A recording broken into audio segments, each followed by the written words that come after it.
नमस्कार विद्यार्थियों, मैं देवेंद्र पारिक स्वागत करता हूं आपका जीके बाई डीके चैनल पर। और विद्यार्थियों, आज का थंबनेल देख करके आप समझ गए होंगे कि मैं आज आपको स्मृति के बारे में यानी याद रखने के तरीके के बारे में चर्चा करने वाला हूं। देखिए, साइकोलॉजी में आपने पढ़ा होगा रिकॉल एंड रिकॉग्नाइज, ये दो चीज़ें बड़ी महत्वपूर्ण होती हैं। इसमें सबसे पहली चीज़ जो होती है वो है रिकॉग्नाइज की। रिकॉग्नाइज के लिए मैं बार बार कहता हूं कि आप जो भी कुछ पढ़ो उसको अमूर्त से मूर्त में लेके आओ। मतलब जो कुछ किताबों में लिखा हुआ है, चिंतन के स्तर पर लिखा हुआ है, उसे धरातल पे लेके आइए, वास्तविकता में लेके आइए। जैसे कि आपको जोधपुर के बारे में कुछ बताया जा रहा है तो मैप लीजिए, जोधपुर लगाइए और जोधपुर में लिखिए। इसी प्रकार भारत के अंदर देखें तो भारत के नक्शे के अंदर हम देखें तो मान लीजिए छत्तीसगढ़ के बारे में बताया जा रहा है तो भारत का नक्शा अनुमानित बना लीजिए। ऐसा कोई जरूरी नहीं कि आपको बहुत ज़्यादा सुंदर डिजाइन का बनाना है, अनुमानित नक्शा बना लीजिए, वहाँ लिख लीजिए कि ये छत्तीसगढ़ है और फिर उसमें जो है एरो का निशान लगा करके वहाँ वो चीज़ लिखिए। निश्चित रूप से अमूर्त को मूर्त में लेके आएंगे ना आप, तो उसे हम जो है एक स्ट्रक्चर के रूप में देखते हैं जिसे रिकॉग्नाइज कहा जाता है। ठीक है, साइकोलॉजी में उसे रिकॉग्नाइज के रूप में, संगठनात्मक स्तर के रूप में देखा जाता है। एक स्ट्रक्चर उसका तैयार करना चाहिए, ऐसा उसमें माना जाता है। दूसरी जो बड़ी चीज आती है वो है रिकॉल। रिकॉल का मतलब क्या है? रिकॉल का मतलब है इसे बार बार कॉल करना, बार बार उसे बोलना, जिससे हम आसानी से उस चीज को याद कर सके, अभ्यास में ला सके। छोटे छोटे उदाहरण हैं, जैसे आप किसी की भी प्रार्थना करते हैं तो प्रार्थना का जो स्तर होता है उसमें हम बार बार बोलते हैं, एक दिन बोलते हैं, 2 दिन बोलते हैं, 5-7 दिन बोलने के बाद वो प्रार्थना हमें याद हो जाती है। तो ये दोनों स्तर, रिकॉग्नाइज का और उसके बाद रिकॉल का, ये दोनों स्तर बड़े मजबूत होते हैं। इन दोनों स्तरों में आज जो मैं चर्चा करने वाला हूं वो है रिकॉल की। देखिए, रिकॉल कितना महत्वपूर्ण है इसको ध्यान से समझना। आप जब शुरुआत के अंदर आपको मान लीजिए किसी ने गायत्री मंत्र बताया होगा या फिर अपनी जो भी प्रार्थना पद्धति आपकी जो है उसके अकॉर्डिंग आपको कुछ ना कुछ बताया होगा। ठीक, उसको बार बार आपने क्या किया, बोला, अभ्यास किया, और वो अभ्यास करने के बाद वो आपकी जबान पर अभ्यस्त रूप में आ गया। एक शब्द शुरू करोगे ना तो शब्द के शुरू होते ही पूरी लाइन बोल दोगे। ये किस चीज के कारण हो रहा है? संस्कृत का कोई कठिन से कठिन श्लोक हो सकता है, आपने जब 10वीं 12वीं में पढ़ा होगा तो उस समय उसकी शुरुआती अक्षर पढ़ा और आज भी उसका पहला अक्षर बोलते ही आप पूरा बोल दोगे। और उसका कारण क्या है? चलिए आज मैं आपको वो हिंदी वाला दुआ भी रिकॉल करवा देता हूं। क्या कि करत करत अभ्यास ते जड़ीमती होत सुधान, रसरी आवत जात ते सिल पर पड़त निशान। यही अभ्यास है और यही रिकॉल है। बार बार एक ही कार्य को हम बार बार करेंगे ना। अच्छा, इसमें भी एक तरीका है। क्या? कुछ विद्यार्थी कैसे रिकॉल करते हैं? रिकॉल का बड़ा तरीका जबरदस्त है। रिकॉल के अंदर तरीके समझने पड़ेंगे। देखिए क्या गलत है और क्या सही है, ध्यान से समझना। रिकॉल में 2 तरीके हो सकते हैं। पहला मैं गलत के ऊपर चर्चा कर लेता हूं कि गलत तरीका कैसे हो सकता है। बार बार अभ्यास के माध्यम से याद करने का या बोल बोल कर याद करने का कौन सा तरीका गलत हो सकता है और कौन सा तरीका सही हो सकता है।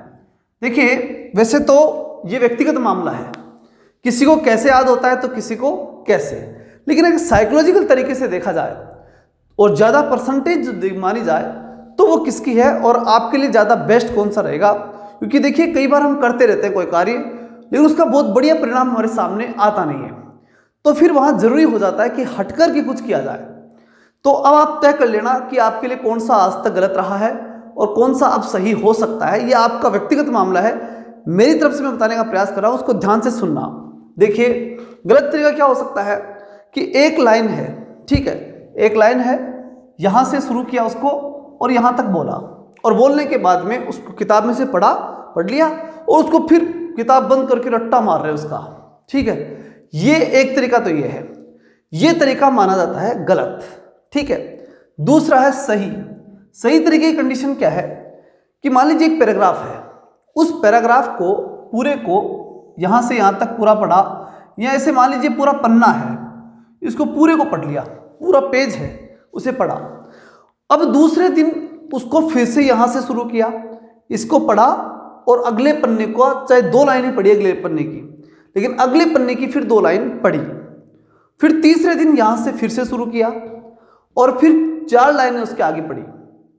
ये रिकॉल का सबसे बेस्ट तरीका माना जाता है। और जो गलत तरीका है वो क्या है कि एक लाइन को बार बार रटने के बाद आगे चलते गए 2-3 पन्नों के बाद में इस लाइन को आकर के देखा तो इसमें फिर कंफ्यूजन ही हो गया। ये तरीका बहुत ही गलत है। रिकॉल तो जरूरी है, मैं फिर कह रहा हूं, आपको बार बार तो बोलनी पड़ेगी, वो चीज याद तो करनी पड़ेगी, याद करना है। और अगर आप भूलना नहीं है तो निश्चित रूप से आपको रिकॉल करना है, ये तो पक्की बात है। लेकिन रिकॉल का बेस्ट तरीका ये है, इसको ध्यान से सुनना, अपना के देखना, मैं विश्वास के साथ कह सकता हूं बहुत बड़ा लाभ होने वाला आपको। लेकिन तरीका वापस समझिए क्या होगा। शुरुआत से लेकर जितना पढ़ सकते हैं पढ़िए, एक दिन पढ़िए, दूसरे दिन वो भी पढ़िए, उससे थोड़ा आगे पढ़िए, तीसरे दिन फिर और आगे पढ़िए, चौथे दिन आगे बढ़ते जाइए, ठीक है। लेकिन पीछे वाले को बराबर बोलते जाइए। लेकिन एक स्तर ऐसा आएगा जब आप इसको बिना देखे बोल सकते हैं। यहां से शुरू करके यहां तक स्टार्ट, मतलब कॉफी, जो भी आपके नोट्स हैं या जो भी किताब है उसको खोले बिना आप सीधे बोल सकते हैं। तो उस पन्ने को वहां तक मत बोलो, वहां तक अब आपको याद हो गया, परमानेंट हो गया वो काम। अब उससे आगे चलना शुरू करो और उसको जितना पीछे छोड़ा है उतना ही फिर आगे और जोड़ दो। ये तरीका अगर आपने रिकॉल का अपना लिया, इस रिकॉल के तरीके को अगर आपने अपनाया तो निश्चित रूप से आपकी स्मृति बढ़ेगी, आप ज्यादा लंबे समय तक याद रख पाएंगे और ज्यादा याद रख पाएंगे। ये एक बेस्ट तरीका है। अब बात आती है कि कैसे मालूम पड़ेगा, तो मैं बताता हूं आपको एक तरीका। अब एक काम कीजिए, मैंने पिछले 7-8 दिन के अंदर राजस्थान जी की पढ़ाया। अब सेकंड ग्रेड के विद्यार्थी निश्चित रूप से राजस्थान जी के पढ़ेंगे। पिछले जो वीडियो मैंने डाले हैं उनकी प्लेलिस्ट मैंने बना दी है, या बना दूंगा अभी इस वीडियो के समय, तो वो प्लेलिस्ट पूरी तैयार है।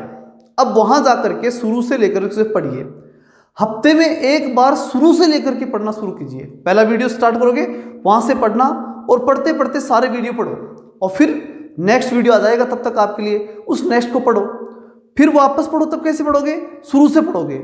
और ऐसे पढ़ते पढ़ते जब आप रिकॉल के साथ चलते रहेंगे तो आपको ज्यादा मेहनत नहीं करनी, उन्हें बार बार पढ़ते पढ़ते ही आपको सब कुछ याद हो जाएगा। एक को लेकर रटने से कुछ नहीं होता, बस जो भी आपकी विषय वस्तु से बार बार देखिए और रोज देखिए। ऐसा नहीं आज देख लिया 6 महीने बाद देखेंगे, तब तो कुछ नहीं होने वाला। रिकॉल का मतलब ही यह है कि समय समय पर अपनी याद की गई विषय वस्तु को संभालें। संभालना बहुत जरूरी है। अगर विषय वस्तु संभाले नहीं ना आपने तो बड़ा नुकसान आपको हो जाएगा। ये तरीका आपको अपनाना पड़ेगा, ठीक है। इसी प्रकार से कोई भी विषय वस्तु हो सकती है। जैसे मान लीजिए गणित के सूत्र ही होते हैं, जैसे फर्स्ट ग्रेड के विद्यार्थी हैं, कई विद्यार्थी होंगे उनको मैथ नहीं आती, आर्ट्स वाले कुछ विद्यार्थी जिनको मैथ नहीं आती और वहां सूत्र आएंगे। अब उन सूत्रों को आपको याद करना ही पड़ेगा। कैसे करेंगे? एक पन्ने में पहले लिख लो और रोज देखो। एक दिन में याद नहीं होने पड़े, उनको रोज देखना पड़ेगा और रोज देखोगे तभी वो चीज याद होगी। तो रिकॉल का सबसे बेस्ट तरीका है डेली देखिए और सारा देखिए। ऐसा नहीं है एक को छोड़ दिया फिर आगे चल लिए, 2 लाइन पढ़ी, 2 को पूर्ण लट दिया और बाकी को संभाला ही नहीं। ऐसे नहीं, समय समय पर संभालते रहना पड़ेगा, तभी वो चीज परमानेंट स्थायी अपने माइंड में जाएगी। इसके बड़े उदाहरण के रूप में हम हनुमान चालीसा देखते हैं, बार बार पढ़ते हैं काफी लोग और उनको जबानी याद हो जाती है। सुंदरकांड याद हो जाता है, बहुत बड़ा है पूरा, काफी एक बड़ी सी किताब हो जाती है, वो पूरी याद हो जाती है लोगों को। किस आधार पर होती है? Only for recall. बार बार बोलने से, बार बार अभ्यास करने से वो चीजें याद हो जाती है। तो चलिए, शायद मेरे ये प्रयास अच्छा रहा होगा। मुझे लगा कि आपको रिकॉल के बारे में बताना चाहिए और रिकॉल को अच्छी तरीके से आपको मैंने समझाने का प्रयास किया है। फिर भी कहीं गलती लगी हो तो कमेंट में आप बताएं और जिस प्रकार की वीडियो आप चाहते हैं वो भी आप कमेंट में लिख सकते हैं। मिलते हैं नेक्स्ट वीडियो में, तब तक के लिए जय हिंद, जय भारत।